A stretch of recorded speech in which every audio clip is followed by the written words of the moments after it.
Selidiki aku, lihat hatiku, apakah ku sungguh mengasihimu, Yesus. Kau yang Maha Tahu dan menilai hidupku, tak ada yang tersembunyi bagimu. Telah kulihat kebaikan-Mu yang tak pernah habis di hidupku. Ku berjuang sampai akhirnya Kau dapati aku tetap setia.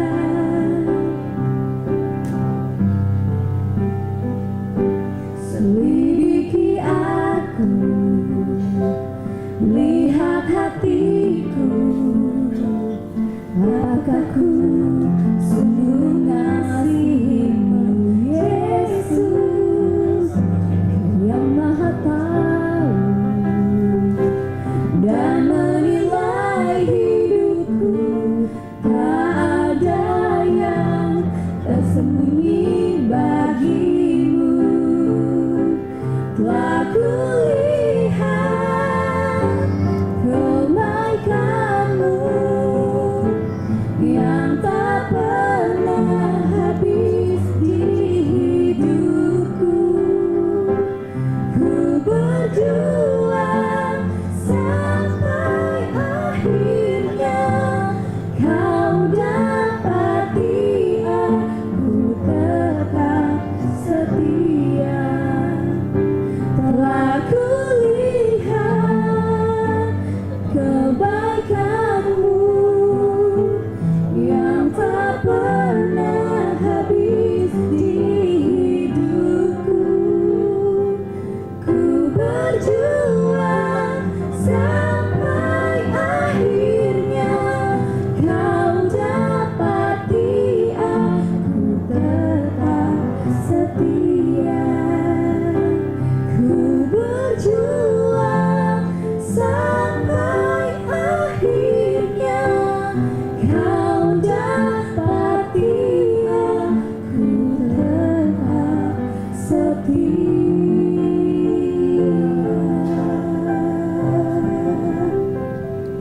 Kita memiliki pengharapan menyambut datangnya Tuhan.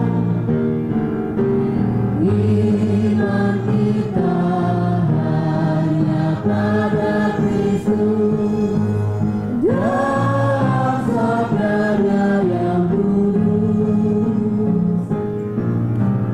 Sekarang tiba waktunya semua bangsa di dunia bangkit dan bersoraklah, haleluya,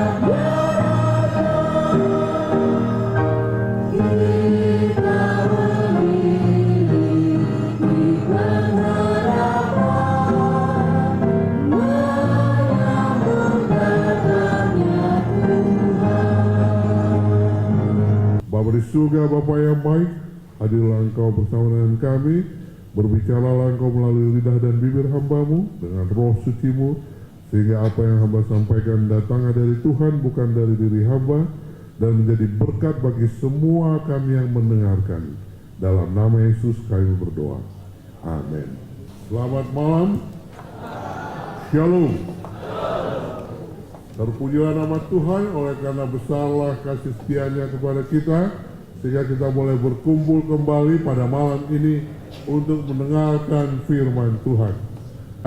Boleh mendapatkan terangnya yang ajaib, karena temanya adalah tentang pencerahan. Bagaimana Tuhan memberikan pencerahan kepada kita, sehingga saudara dan saya boleh mendapatkan berkat dari Tuhan kepada kita, bahwasanya saudara dan saya akan menghadapi krisis kehidupan manusia, ya. Apa itu krisis kehidupan manusia? Manusia dari hari ke hari bukannya semakin baik tetapi semakin jahat. Manusia semakin mencintai uang. Manusia semakin tidak peduli terhadap agama, kurang kasih. Ya. Kenapa ini terjadi? Ini adalah merupakan salah satu atau banyak tanda yang sudah Tuhan berikan kepada kita menjelang kedatangannya yang kedua kali. Ya. Yang jahat semakin jahat, yang baik diharapkan Tuhan semakin baik. Sehingga kelihatanlah mana yang akan binasa maupun mana yang akan apa? Memperoleh hidup yang kekal. Manusia semakin mencintai diri. Kalau kita lihat di media massa, banyak diberitakan tentang sakit penyakit, kelaparan, ya, kemudian rumah tangga, kawin cerai, dan lain sebagainya. Ini adalah bahagian daripada krisis kehidupan manusia. Mengapa rumah tangga yang dijadikan Tuhan seharusnya menjadi satu rumah tangga yang berbahagia, tetapi menjadi sumber bencana? Hal ini terjadi oleh karena kita lupa mengapa Tuhan jadikan kita berbeda. Tuhan katakan tidak baik manusia itu seorang diri saja. Aku akan memberikan kepada dia penolong yang sepadan, dalam buku Kejadian. Tuhan melihat Adam tidak bisa hidup sendiri, maka dia ciptakan Hawa sebagai penolong. Nah, sekarang yang menjadi pertanyaan, siapa yang lebih kuat? Yang ditolong atau yang menolong? Yang menolong, ya. Berarti wanita lebih kuat daripada pria. Benar atau salah? Oke, perhatikan kalimat Allah menjadikan penolong yang sepadan. Apa maksudnya yang sepadan? Yang sepadan maksudnya apa yang dimiliki oleh seorang pria, ya, tetapi tidak dimiliki wanita, kelebihan pria, tapi ada kurangnya laki-laki, sementara itu ada di bagian wanita. Ya. Jikalau wanita mempunyai kelemahan, itu ada di bagian kelebihannya pria. Sementara di kelemahan pria, ada di bagian wanita. Ya. Tuhan menjadikan manusia berbeda. Meskipun, ya, anak yang lahir dari rahim seorang ibu yang sama, pasti ada perbedaan. Bagaimana ini bisa kita hadapi dengan baik? Krisis kehidupan manusia dalam konteks rumah tangga bisa dihadapi dengan baik bila mana kita mendapatkan pencerahan hidup dari Tuhan. Oke, mari kita berdoa sekali lagi. Bapa di surga, Bapa yang baik, kami percaya Tuhan mengendalikan segala sesuatu. Biarlah Tuhan berkati alat-alat yang sudah disiapkan untuk menghadirkan firman Tuhan, dapat berfungsi dengan baik, dan hamba-Mu boleh tetap berbicara sesuai dengan kehendak Tuhan, dan kami semuanya boleh mendengarkan dan dapat diubahkan. Dalam nama Yesus kami berdoa. Amin. Baik, dari mana datangnya pencerahan? Dari Tuhan kita, ya, pencipta langit dan bumi, laut dan segala isinya. Allah kita adalah Allah yang besar. Ya, bagaimana kita bisa tahu Allah kita itu adalah Allah yang besar? Tidak ada yang satupun melihatnya saat ini. Untuk melihatnya adalah melalui ciptaannya. Nah, ada sedikit video yang diharapkan boleh membangunkan rasa sukacita kita oleh karena menyadari betapa besarnya Allah kita dengan melihat ciptaannya dan berapa kecilnya kita, ya, dibandingkan dengan ciptaan Tuhan Jadi kalau ada permasalahan yang sedang kita hadapi, perhatikanlah ini. Tuhan kita lebih besar daripada masalah yang sedang kita hadapi. Amin.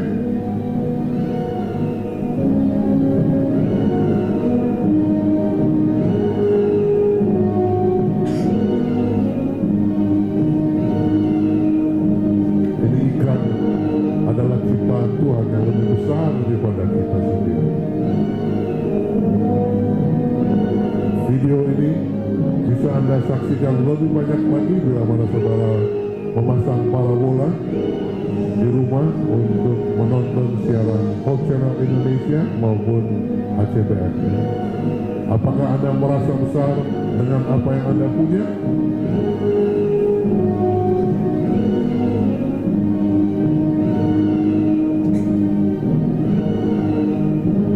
Mungkin Anda berpikir rumah Anda sudah sangat besar. Tapi lihatlah kebesaran yang ini. Bulan di bumi ternyata sangat kecil dibandingkan planet Merkuri. Mars lebih besar lagi, apalagi Venus. Nah ini dia tempat kita berada, planet bumi. Astaga, kita kira bumi besar, ternyata Neptun dan Saturnus lebih besar lagi. Dan ini adalah ciptaan Tuhan, saudaraku. Malam ini Tuhan mau memberikan pencerahan kepada kita. Kalaupun kita akan menghadapi krisis manusia, tapi ingatlah, ada Tuhan yang besar akan memberikan Anda pencerahan. Amin. Ini semua bukan terjadi karena kebetulan. Tuhan yang jadikan.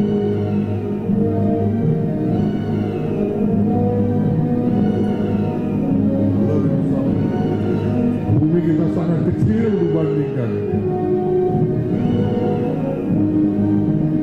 Para ahli katakan bahkan ada satu planet atau bintang yang besar sekali seperti ini.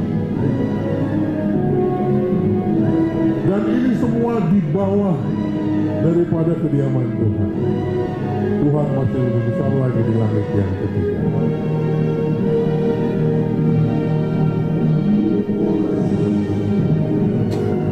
Pada malam ini, biarlah kita mendapatkan pencerahan.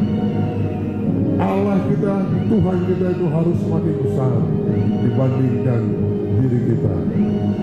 Persoalan yang kita hadapi itu semakin kecil jikalau kita bawakan kepada Tuhan kita yang besar. Amin, saudaraku. Amin. Puji Tuhan. Pada malam ini, dari malam ke malam temanya adalah pencerahan. Ya. Cerah. Orang kalau bertemu dengan Tuhan, sebelum masuk ke gereja, sebelum bertemu dengan Tuhan, wajahnya gelap. Tetapi ketika bertemu dengan Tuhan, keluar, maka orang akan melihat sama seperti apa yang dilihat oleh bangsa Israel ketika bertemu dengan Musa. Ya. Pada waktu Musa bertemu dengan Tuhan di Gunung Sinai, dia membawa 10 perintahnya, perintah Tuhan. Apa yang terjadi dengan muka Musa? Bercahaya. Ya. Kenapa? Karena ia telah berbicara dengan Tuhan. Dan Musa tidak tahu kalau ada perubahan di wajahnya. Bukan kebetulan saudara dan saya hadir dari malam ke malam di tempat ini. Tuhan mau memberikan pencerahan kepada kita. Tuhan mau agar saudara berubah. Amin. Jika tadi sore Anda datang dalam keadaan gelap, keluar dari tempat ini Anda dalam keadaan terang oleh kemuliaan Tuhan. Amin. Terang bukan karena pengetahuan kita, terang bukan karena saya percaya kepada Tuhan, tetapi terang yang menyinari wajah kita adalah terangnya cahaya Yesus. Amin. Mungkin ada di antara kita datang ke sini memiliki berbagai motivasi. Saya datang ke sini karena saya lagi bingung, rumah tangga saya kacau, kemana saya mau bertanya? Mungkin melalui KKR saya akan mendapatkan kelegaan. Atau mungkin saudara datang ke sini karena mengalami masalah krisis keuangan. Dengan hadir di tempat ini, saudara mendapatkan berkat walaupun sedikit dari uang yang diterima, tetapi paling tidak sudah menjawab kebutuhan sehari-hari Anda. Pada malam ini saya mau sampaikan kepada kita semua, jangan berharap kecil, saudaraku. Bila mana saudara datang ke tempat ini, berharaplah satu perkara yang besar, karena Allah kita adalah Allah yang besar. Dia sanggup memberikan hal yang terbaik dalam kehidupan Anda. Amin. Hendaknya wajahmu bercahaya pulang dari tempat ini, karena sudah mendapatkan pencerahan dari Tuhan. Dunia menawarkan alat kosmetik, ya, pons, pemutih. Saya juga ikut pakai ini pons supaya putih. Dalam 7 hari bisa putih. Ini adalah perkara dunia. Sebagai pendeta saya juga ikut gunakan itu.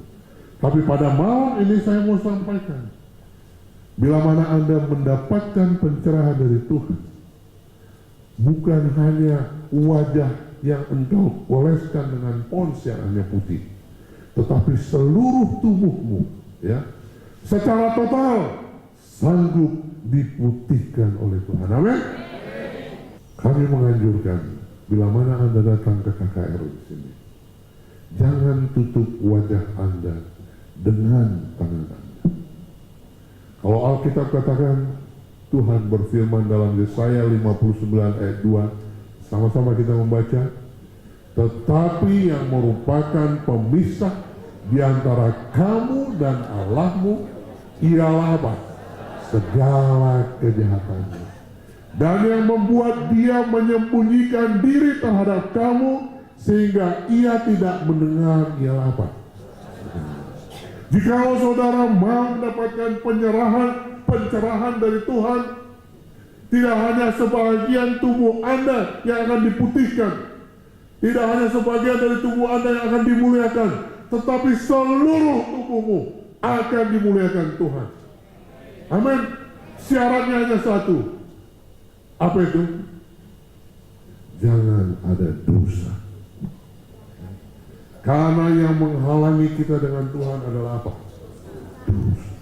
Sebelum kita lanjutkan, saya mau mengundang kita berdoa 1-2 menit pribadi kepada Tuhan. Akui dosamu kepada Tuhan, minta pengampunan, dan minta Roh Suci memberikan pencerahan kepada kehidupan kita. Mari kita berdoa.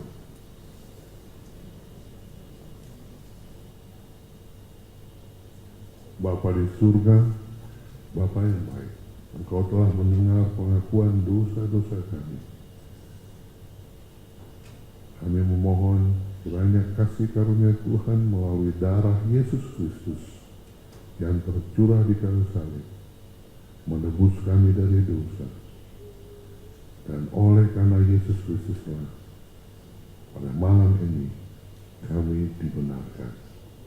Kami mau melihat Tuhan, dan kami mau mendapatkan pencerahan dari Tuhan. Terima kasih Bapa, dalam nama Yesus kami berdoa. Amin. Haleluya. Amin, Saudaraku. Tidak ada lagi dosa yang tersembunyi di hadapan Tuhan. Next. Saudara dan saya telah benar di hadapan Tuhan.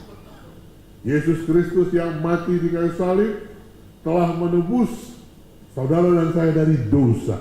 Ya. Kita yang ditebus, bukan dosa kita yang ditebus. Kita telah ditebus oleh darah Yesus Kristus, dan saudara dan saya hidup benar pada malam ini. Berikut adalah kerinduan Tuhan pada malam ini. Yesus Kristus bersekutu dengan kita. Dia rindu memeluk kita. Dia rindu agar dia hidup di dalam kehidupan kita. Inilah pencerahan yang menjadi tujuan dari KKR ini. Saudara dan saya hidup benar di hadapan Tuhan dan bersama dengan Tuhan. Pencerahan hidup. Malam ini kita bicara tentang krisis kehidupan manusia. Next, ada satu video yang menceritakan tentang krisis akhir zaman yang harus dihadapi oleh manusia menjelang kedatangan Tuhan yang kedua kali. Ini khotbah 1 jam, tapi izinkan saya simpulkan melalui video dalam waktu 3 menit. Inilah krisis yang akan saudara dan saya hadapi. Namun jangan khawatir, Tuhan memberikan pencerahan kepada kita bagaimana menghadapi krisis tersebut.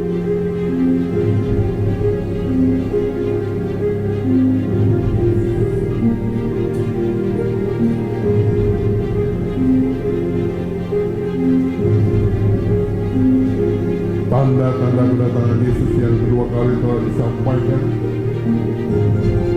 merupakan satu krisis bagi manusia yang harus dihadapi, sudah terjadi dan terjadi. Krisis manusia makin materialistis, huru hara dan kejahatan. Lihatlah bencana, berbagai bencana terjadi. Wabah penyakit, ada saja penyakit-penyakit baru bermunculan. Ini adalah krisis yang memang harus kita hadapi menjelang kedatangan Yesus yang kedua kali. Manusia mengalami kelaparan.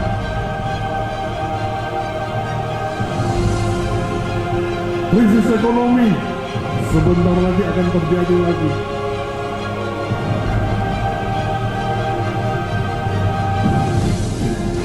Peperangan terjadi di mana-mana.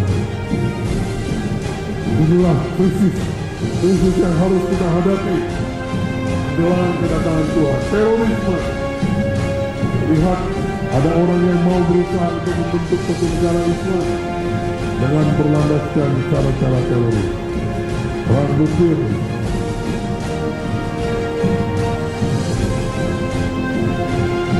permusuhan semakin merajalela.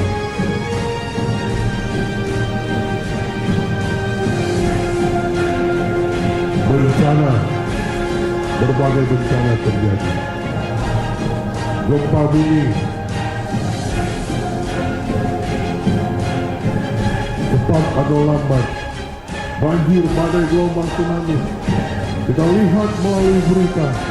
Mungkin kita kasihan melihat orang-orang yang terkorban. Satu kali kelak bisa-bisa kita juga mengalami hal yang demikian.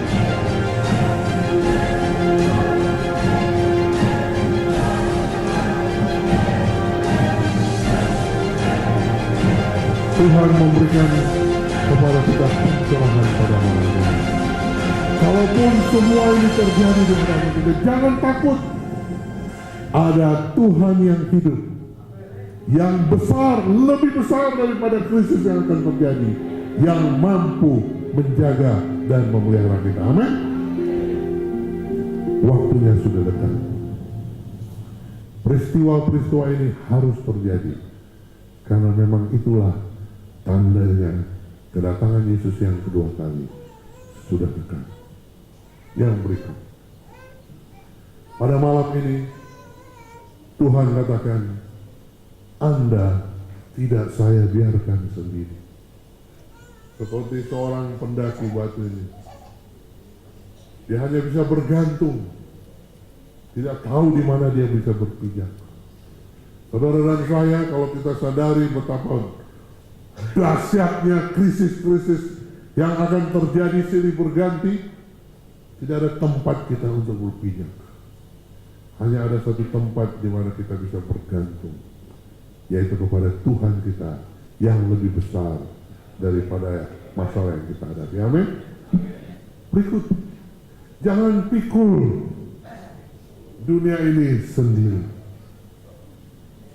Terlalu besar beban yang engkau pikul.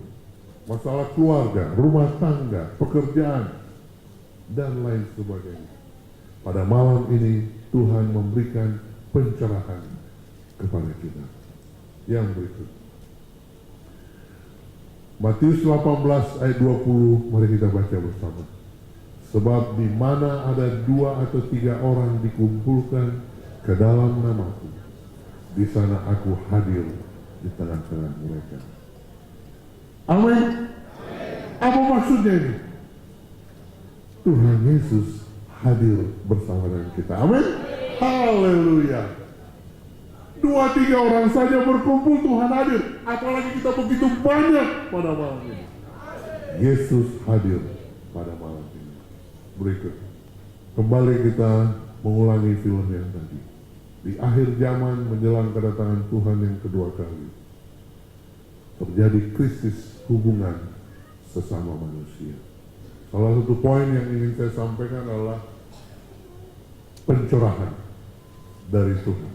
Berikut. Laki dan perempuan diciptakan Allah berbeda. Kejadian 2 ayat 18. Sama-sama kita membaca.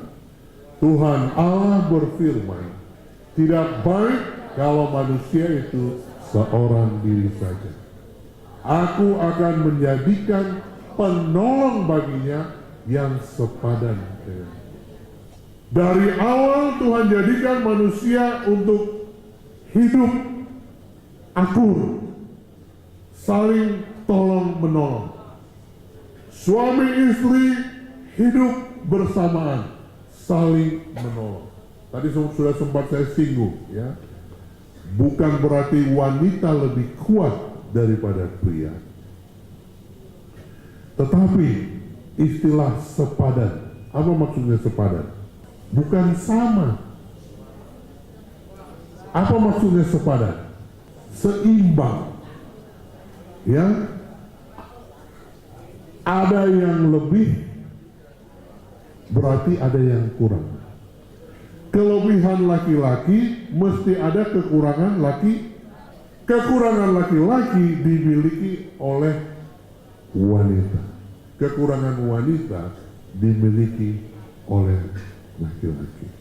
Sepadan. Coba kita lihat bagaimana Tuhan menjadikan laki dan perempuan. Next. Ini krisis. Jangan mau meniru apa kata dunia. Begitu mudah menikah, begitu mudah bercerai. Alasannya sederhana, sudah tidak cocok lagi. Kenapa? Masa kami berumah tangga, seharusnya kan kalau berumah tangga itu pendeta, nggak boleh nanggung beban sendiri. Harus sharing dong. Lalu kenapa? Suami saya sudah 1 minggu ini diam-diam terus. Saya perhatikan dia. Padahal saya sengaja dekat-dekat dengan dia supaya dia kasih tahu apa masalahnya. Kasih tahu kayak kepada saya. Ini dia diam-diam saja. Jangan-jangan ada orang lain. Ternyata kita harus menyadari cara pria dan wanita menghadapi masalah berbeda. Kalau laki-laki, suami menghadapi masalah cenderung diam dan tidak mau bawa-bawa kemana? Ke rumah. Tapi kalau namanya perempuan, masalah apapun itu penyelesaiannya adalah bicara.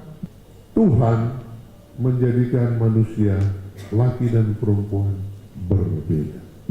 Jadi para ahli melihat, memperhatikan otak wanita cenderung lebih besar otak kirinya. Cara berpikir, analitik, logika, urutan, rasional, fakta, terperinci, ada rancangan menurut prosedur dan diulang-ulang. Namanya pria yang cenderung otak kanannya lebih besar, selalu berpikir secara global, holistik, serentak, kreatif, imajinatif, suka punya visi, mimpi, bergerak oleh karena ada intuisi, ya, perkongsian, musik dan emosi. Ini umum, ya, ciri-ciri dari otak laki dan perempuan secara umum. Bagi laki adalah tabu membicarakan masalah yang sedang dihadapinya, masalah kantor umumnya, ya, kepada istri bahkan ke anak. Tapi bagi wanita harus diceritakan. Berikut. Lihatlah salah satu ciri yang berbeda. Seorang wanita kalau mau piknik hari ini atau besok, itu 1 bulan sebelumnya dia sudah siapkan, sudah dia angan-angankan, dia pikir-pikirkan, dibicarakan. Tapi bagi pria, 5 menit lagi berangkat, baru mereka siapkan. Bagi wanita yang tidak mengerti pria, dia akan tersinggung. Kita sudah rencanakan piknik yang baik, ketemu orang tua, kok kau tenang-tenang saja? Apa memang nggak di situ hatimu ya? Suami akan, loh, nggak begitu. Perbedaan yang mencolok ini sengaja dibuat Tuhan, bukanlah untuk memaksakan kelebihan wanita menjadi bahagian pria. Kalau wanita berpikir terlalu detail, maka dia tidak sanggup mengerjakan pekerjaan besar. Itu sebabnya pria mengesampingkan perkara detail karena dia mampu melakukan hal-hal yang besar. Jangan paksakan. Laki-laki sanggup melihat pandangan jauh. Wanita mampu melihat jarak dekat. Tapi wanita, jangan marahin suami kalau tidak mampu mencari salah satu makanan di kulkas. Mah, di mana kecap? Di kulkas, di mana? Di pintu. Nggak kulihat. Lalu istrinya datang, ini di mana matamu? Memang laki bisa melihat jauh, tetapi agak sukar melihat dekat. Laki pikirannya fokus kepada satu hal, tapi perempuan dibuat Tuhan mampu mengerjakan berbagai hal dalam satu kejadian. Kalau wanita diciptakan Tuhan, itu sebabnya dia menolong kekurangan suami. Pada waktu dia memasak, sambil nonton televisi, gendong bayi, bahkan bisa mengusir kucing sekaligus. Tapi kalau pria, ketika dia nonton televisi, jangan harap dia akan ingat apa yang Anda pesankan. Karena dia hanya fokus kepada satu hal. Nah saudaraku, perkara-perkara seperti ini harus kita pelajari. Dapatkan pencerahan dari Tuhan. Aku jadikan engkau berbeda bukan untuk berpisah, tetapi untuk menolong kekurangan yang tidak ada di pasangan. Amin. Berikut. Ketika wanita berbicara kepada pria, banyak sekali yang dia bicarakan dan dia pikirkan. Laki-laki hanya fokus ke satu hal. Yang berikut, gara-gara inilah dunia tanpa Tuhan akhirnya mengambil satu kesepakatan. Adalah baik bagi wanita menikah dengan wanita. Kenapa? Karena ngomongnya nyambung. Kalau saya ngomong sama suami saya, Pak Pendeta, 5 menit ngorok. Tetapi kalau sesama wanita, nyambung. Masa Pendeta, suami saya pergi 1 minggu, pergi tugas 1 minggu, pulang ditanya, bagaimana 1 minggu di sana? Bagus. Ceritanya bagaimana? Ya ada begini, ada. Nggak lebih dari 5 menit laporannya. Kesal saya, Pendeta. Sementara kalau saya pergi, jangankan 1 minggu, 2 hari saja, 2 minggu ceritanya nggak habis-habis. Laki-laki pun ambil kesimpulan, bosan sama wanita, nggak cocok. Kalau ngomong sama perempuan, masalahnya itu melulu, buat pusing. Kalau sama laki-laki, biar 6 jam pun masih panjang. Akhirnya krisis pun terjadi. Wanita menyimpulkan lebih baik menikah dengan wanita, pria lebih baik menikah dengan pria. Saudaraku, ini sudah direncanakan setan, krisis. Bahkan gereja pun di dunia ini sudah ada gereja yang mensahkan pernikahan sejenis. Jadi hati-hati, gereja tidak menyelamatkan, saudaraku. Gereja tidak menyelamatkan. Siapa yang menyelamatkan kita? Yesus Kristus. Siapa yang mendirikan gereja? Yesus. Jangan orang. Yang menyelamatkan Yesus Kristus, lalu dia buat gerejanya tempat orang dilatih, diarahkan supaya selamat. Yang menyelamatkan Yesus. Yesus yang punya gereja, bukan gereja manusia. Karena akan banyak di akhir zaman gereja-gereja berdiri bertentangan dengan ajaran Yesus Kristus. Saya lihat banyak di sini yang rajin banget datang KKR. Waktu di MT Haryono hadir, di Salemba hadir, di Jamrut hadir. Bahkan yang paling parah di MT dibaptis. Besok di sini mau dibaptis tuh. Saudaraku, ingat baik-baik, biarpun Anda masuk ke banyak gereja, tapi kalau tanpa Yesus Kristus, Anda akan binasa. Cintai Yesus. Cukup Anda dibaptis 1 kali. Cintai Yesus. Maka hidupmu akan dicerahkan Tuhan. Tidak ada seperti ini terus-menerus. Hidup Anda akan kecil dan kerdil.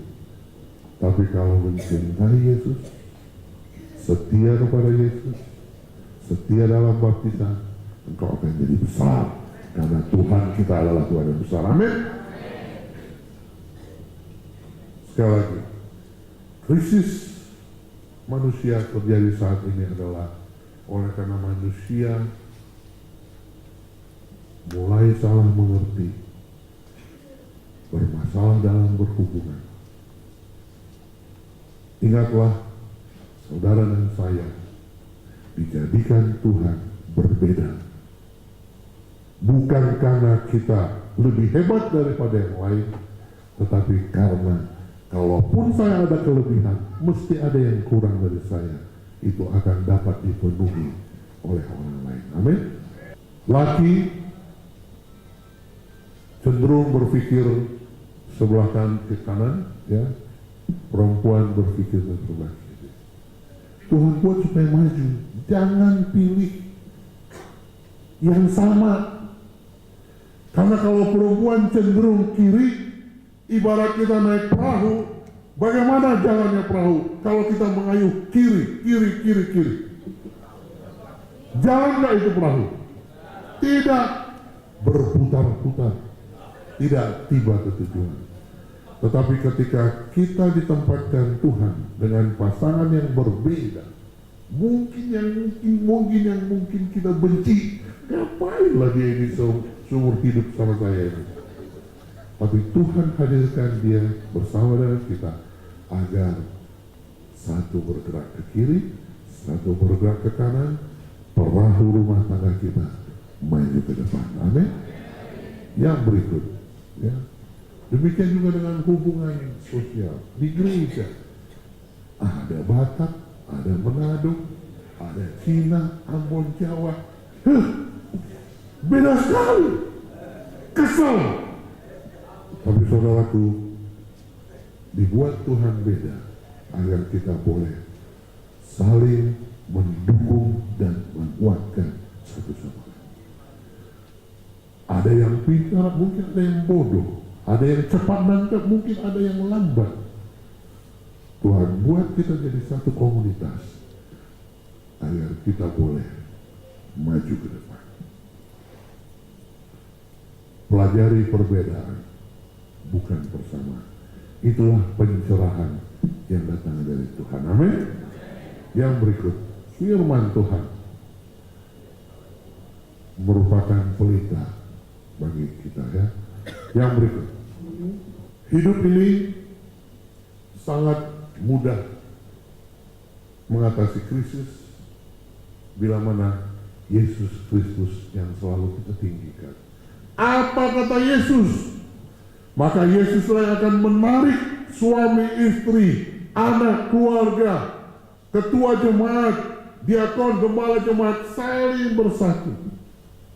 Ketika Yesus kita tempatkan di atas, maka semua orang akan dipersatukan. Sama-sama kita membaca Yohanes 12 ayat 32. Dan aku, apabila aku ditinggikan dari bumi, aku akan menarik semua orang datang. Tinggikan Yesus. Jikalau saudara mau mendapatkan pencerahan, jikalau saudara mau agar orang melihat wajah kita berubah, dimuliakan, tinggikan Yesus. Bukan tinggikan diri kita, bukan tinggikan gelar kita, bukan tinggikan kekayaan dan kemampuan kita. Karena Yesus dapat mempersatukan kita. Amin. Kepada pasangan-pasangan tua, ibu-ibu, biarpun suamimu itu sudah tua, sudah pikun, jangan abaikan. Kenapa?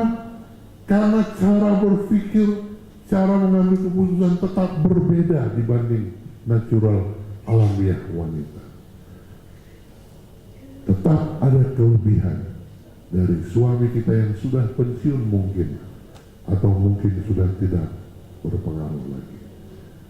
Karena Tuhan tempatkan dia agar rumah tangga kita berbahagia. Jangan diceraikan. Karena Tuhan tidak pernah merencanakan adanya perceraian. Amin. Nah, ini mau direnungkan. Kenapa ya? Kalau orang tua sepertinya diabaikan. Sementara Tuhan katakan dalam Yeremia 29 ayat 14, sama-sama kita membaca. Sebab aku ini mengetahui rancangan-rancangan apa yang ada padaku mengenai kamu. Demikianlah firman Tuhan, yaitu rancangan damai sejahtera, bukan rancangan kecelakaan, untuk memberikan kepadamu hari depan yang penuh. Amen. Manusia punya siklus, ada tahapannya. Ada masa bayi, ada masa anak kecil, anak remaja, dewasa, menikah, kemudian berkarir, kemudian kakek-kakek, kemudian nenek-nenek. Siapa yang ciptakan ini masa? Tuhan. Saudaraku, pikirkan. Saya percaya bagaimana sukacitanya kita melihat masa anak kita bayi. Aduh, manisnya, wangi. Semua orang menunggu kapan ini dilahirkan. Semua orang sambut. Masa yang sama juga Tuhan rencanakan bagi bayi yang sudah lanjut usia, kakek nenek yang terpaksa harus diceboki, disuapi oleh karena sudah lumpuh. Percaya? Kalau kita bisa bersukacita dengan baik, maka Tuhan mau agar kita juga bersukacita melihat orang tua kita yang sudah pikun dan tak bisa diurus. Kalau kita bisa sampai ke sana, saudara dan saya akan mendapatkan berkat Tuhan yang luar biasa menjalani hidup manusia. Amin. Tidak pernah ada rencana Tuhan membuat keburukan bagi kita. Kalaupun ada keburukan, itu pun hanya sementara, karena Tuhan mau agar saudara dan saya hidup berbahagia. Amin. Ya, karena kita berada di dunia yang fana ini saja, makanya terjadi keburukan-keburukan. Tapi jangan lupa, kalau kita tidak izinkan kesusahan itu mengendalikan kita, Tetapi Tuhan yang mengendalikan kesusahan itu bersama dengan kita. Kesulitan apapun akan dapat menjadi berkat. Amin. Bahkan kematian sekalipun ya, bukanlah merupakan kutuk. Tetapi apa kata firman Tuhan? Wahyu 14 ayat 13. Sama-sama kita membaca. Berbahagialah orang-orang mati yang mati dalam Tuhan sejak sekarang ini. Sungguh, kata siapa? Kata Roh. Untuk apa? Supaya mereka boleh beristirahat dari jerih lelah mereka. Kenapa?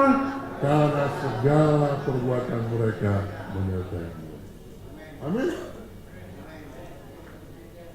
Di akhir zaman ini cinta semakin hilang. Orang-orang tidak menghormati orang tua. Kematian mendadak sering terjadi. Baru-baru ini teman saya angkatan 85 ya, meninggal tanggal 13 September baru khotbah buat renungan di gereja. Beberapa hari lalu ditemukan meninggal di kamar mandi. Bagi yang tidak mengenal Tuhan, aduh Tuhan, kenapa? Kami belum buat yang baik-baik sama Dia. Tetapi bagi yang mengenal Tuhan, mereka yang mati justru berbahagia karena dia beristirahat dari apa? Dari hadapi krisis di akhir zaman ini bersama dengan Tuhan. Amin. Manusia dijadikan untuk kemuliaan Tuhan. Tuhan katakan semua orang yang disebutkan dengan namaku yang kuciptakan adalah untuk kemuliaanku, yang kubentuk dan yang juga kujadikan. Sekali lagi, saudara dan saya hadir bukan karena saya yang mau, bukan karena kita yang mau. Saudara dan saya hadir di dunia ini karena Tuhan yang buat. Dan tujuannya hanya satu, untuk apa katanya? Kemuliaan Tuhan. Apa maksudnya? Untuk nama baik Tuhan, untuk kebahagiaan Tuhan, untuk kegembiraan Tuhan. Amin. Krisis yang terjadi di akhir zaman adalah krisis iman. Kurang percaya kepada Tuhan. Dari cerita penciptaan, sebentar lagi minggu ini pendeta Perangirani akan menceritakan cerita penciptaan dalam buku Kejadian. Mengapa ada 1 minggu 7 hari? Karena ada sejarah penciptaan. Kalau kita baca dalam buku Kejadian 1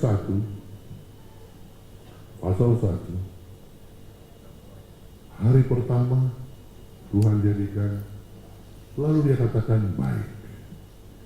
Hari kedua Tuhan jadikan baik. Saya bingung, kenapa setiap hari Tuhan katakan baik, padahal menurut kita yang baik itu adalah setelah 6 hari Dia bekerja, barulah pekerjaannya itu baik. Saya tidak bisa bayangkan seandainya Adam dan Hawa dijadikan Tuhan di hari pertama atau hari kedua. Pasti dia akan protes. Tapi Tuhan buat dia di hari ke-6 setelah semuanya lengkap. Pelajaran kita bisa ambil pada malam ini pencerahan. Tuhan kita adalah Tuhan yang sangat menghormati, menghargai cara kerja by proses. Tidak ada shortcut. Bahkan 6.000 tahun lebih dia tunggu sampai betul-betul matang kejahatan itu. Dia tunjukkan dia. Nah, saudaraku, zaman sekarang krisis iman. Orang mau Tuhan itu seperti ATM. Kapan saja minta dapat duit. Kapan saja minta kesembuhan terjadi. Ingat pencerahan dari Tuhan pada malam ini. Tuhan bekerja dan menghargai proses.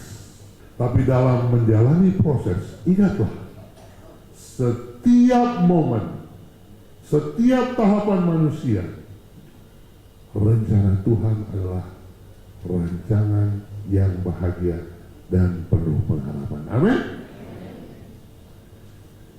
Jangan putus asa, kalaupun hidupmu sepertinya tidak sebaik dari tetanggamu. Selama kita percaya kepada Tuhan, Tuhan bisa memberikan kebahagiaan kepada kita di saat kita seperti itu. Lihatlah cerita berikutnya. Masih ingat orang buta yang ada di buku Perjanjian Baru? Murid-murid Yesus tanya, "Guru, ini kawan ini buta oleh karena dosanya kah atau karena dosa orang tuanya?" Yohanes 9 ayat 3 Yesus menjawab, "Bukan karena dia, bukan juga karena orang tuanya, tetapi karena pekerjaan-pekerjaan Allah harus dinyatakan di dalam dia." Amin. Ada orang-orang tertentu yang memang Tuhan tempatkan dari lahir buta sampai menunggu ketika Yesus hadir. Orang akan melihat Tuhan tunjukkan mujizat terjadi. Saudaraku, bila mana kita berpikir dan berserah kepada Tuhan, jangan sesali keadaan kita. Kenapa saya lahir dari keluarga miskin? Kenapa saya lahir dalam keadaan cacat? Kenapa saya lahir dalam keadaan buta? Jangan lupa Tuhan katakan, aku mempunyai rancangan-rancangan yang baik. Tidak pernah dia buat rancangan yang buruk. Amin. Tuhan kasih izin kita menjadi orang tua pikun mungkin. Membuat susah orang lain. Tapi Tuhan buat mungkin untuk terlihat kemuliaan Tuhan. Pencerahan kepada kita di dalam menghadapi krisis manusia di akhir zaman ini. Percayalah kepada Tuhan. Setiap momen kehidupan kita tidak pernah Tuhan tinggalkan kita. Dan Tuhan punya rencana yang indah dalam hidup kita. Amin. Krisis tabiat, karakter. Manusia, sama-sama kita membaca 2 Timotius 3 ayat 2. Manusia akan mencintai dirinya sendiri, menjadi hamba uang. Mereka akan membual dan menyombongkan diri. Mereka akan menjadi pemfitnah. Mereka akan berontak terhadap orang tua, tidak tahu berterima kasih, dan tidak pedulikan agama. Kita bersyukur karena kita semua yang hadir pada saat ini ada orang-orang yang peduli terhadap agama, yang ingin mendapatkan pencerahan dari Tuhan. Amin. Pencerahan yang terakhir. Ingat, selama kita di dunia ini, hal yang bisa kita lakukan dan yang akan kita bawa ke surga bukanlah tubuh kita, bukanlah harta kita, tetapi tabiat karakter kita. Dan tabiat karakter kita itu dicatat dalam buku kehidupan. Ada 3 buku di surga. Ketika Anda dibaptis, maka Anda mendapatkan 3 buku. Tubuh Anda bisa membusuk ketika kita mati, atau dibakar, atau hilang di tengah laut dimakan ikan hiu. Tetapi ketika Yesus datang kedua kali, tubuh yang baru akan Tuhan berikan kepada kita. Tubuh yang baru dengan memori yang tidak akan pernah hilang. Memori apa itu? 3 buku catatan kehidupan kita. Apa itu? Ingat, 1. Kitab kehidupan berisi nama-nama semua orang yang sudah pernah memasuki pelayanan Allah. Pastikan hidupmu, jikalau engkau mencintai Tuhan, jikalau engkau benar-benar merasa Allah itu lebih, Tuhan itu lebih besar daripada dirimu, dan Dia mencintai engkau, libatkan dirimu dalam melayani pekerjaan Tuhan. Amin. Itu dicatat.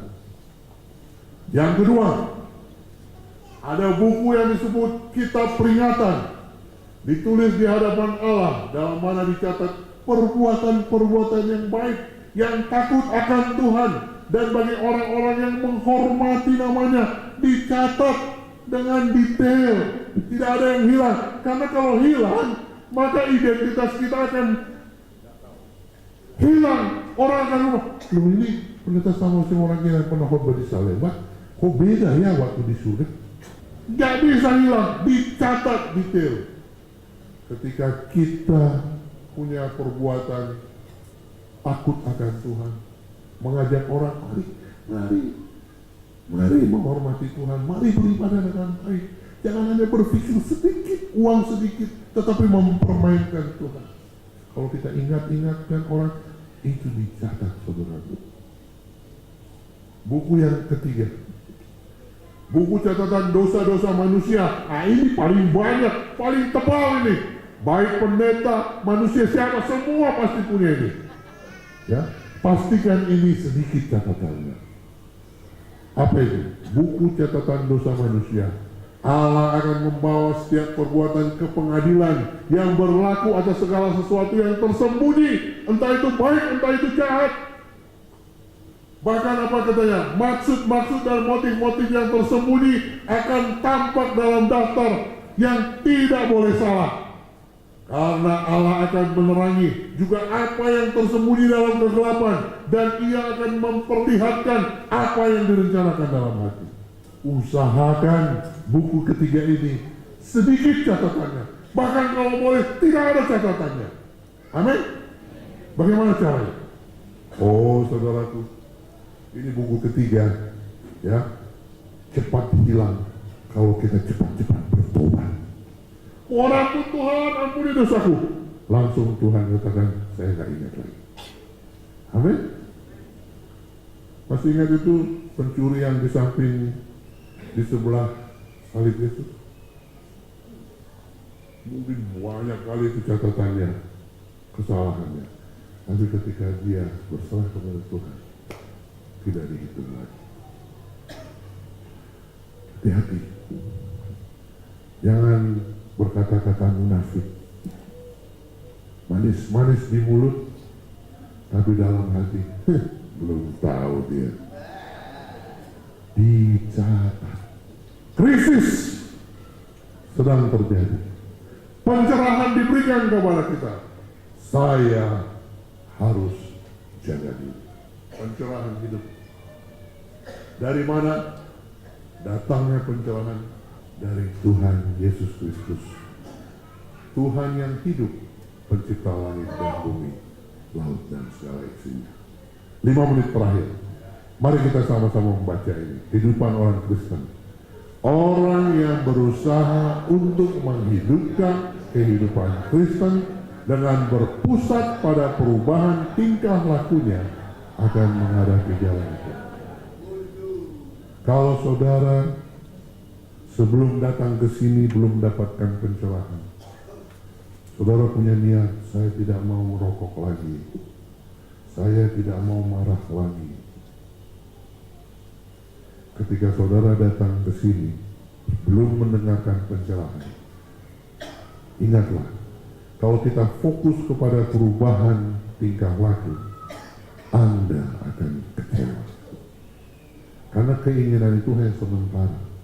Jangan berpusat pada perubahan tingkah laku. Lalu apa dong pendeta? Mari kita tanya kepada Tuhan. Mari kita sama-sama membaca. Adalah dengan memperbaharui hati. Kasih karunia Tuhan bekerja mengubah kehidupan. Sekedar perubahan luar tidak cukup untuk membawa kita selaras dengan Tuhan. Banyak orang yang berusaha berubah dengan memperbaiki tingkah laku yang buruk ini dan itu. Mereka berharap dalam cara ini menjadi orang-orang Kristen. Namun mereka memulai pada tempat yang sama. Pekerjaan pertama kita adalah dengan Tuhan mau memberikan pencerahan kepada kita. Maukah Anda diganti hatinya malam ini? Tuhan mau mengangkat hatimu yang lama dan diberikan hati yang baru agar Anda sanggup menghadapi krisis. Mari kita baca. Orang lain hanya berpikir tentang Tuhan, namun orang yang telah bertobat memberikan hati mereka. Berikan hatimu kepada Tuhan. Bertobat. Bertobat. Bertobat. Jangan sama sebagaimana kita masuk, kita keluar seperti itu. Karya pertobatan dalam hati adalah kehendak yang baru untuk mencari Kristus dengan cara seperti yang Tuhan Yesus Kristus jelaskan kepada kita. Bagaimana menemukan keselamatan di dalam Kristus. Tadi telah diingatkan oleh Tuhan. Yang membuat Tuhan menyembunyikan wajahnya kepada kita adalah dosa-dosa kita. Bertobat. Yang berikut. Ketika kita bertobat, kita melihat Tuhan. Ketika kita melihat Tuhan, maka wajah kita bercahaya. Cahaya kemuliaan Tuhan. Orang-orang akan melihat telah terjadi pencerahan kepada peserta KKR yang hadir di Salemba ini. Karena kita bertobat, jatuh bersungkur di kaki Yesus. Next. Yesus mau memeluk Anda pada malam ini. Syaratnya hanya satu. Berikanlah hatimu kepada Tuhan. Maka Dia akan memberikan hati yang baru, roh yang baru dalam hidupmu. Engkau akan diubahkan, engkau akan dimuliakan, dan engkau akan digunakan Tuhan sesuai dengan kehendaknya. Jikalau saudara bersedia menyerahkan diri kepada Tuhan untuk hidup bersama dengan Tuhan, saya undang kita semua berdiri. Kita berdoa. Bapa surga, Bapa yang baik, terima kasih Tuhan untuk pencerahan yang telah Kau sampaikan kepada kami melalui lidah dan bibir hamba-Mu. Roh Suci mula yang menyempurnakan akan segala firman kesaksian yang telah disampaikan. Roh Suci pula yang akan menanamkan akan firman ke dalam hati kami. Kau melihat seluruh umat-umat-Mu yang Kau kumpulkan di Ka'bah-Mu yang kudus ini berdiri sebagai tanda mau menyerahkan diri ke hadapan Tuhan, menyerahkan hatinya yang lama untuk Tuhan ganti hati yang baru. Bapa, bila mana hamba-Mu mengangkat tangan, mohon kiranya tangan-Mu yang kudus Kau kedangkan, dan Kau letakkan di atas kepala semua yang hadir di tempat ini. Urapi ya Tuhan semua umat-Mu yang ada di tempat ini. Berikan kepada mereka hati yang baru. Buanglah hati yang keras, dan biarlah hati yang baru yang datang dari Yesus Kristus menjadi bahagian semuanya. Berikan Roh Kudus yang baru, sehingga hidup kami boleh diubahkan.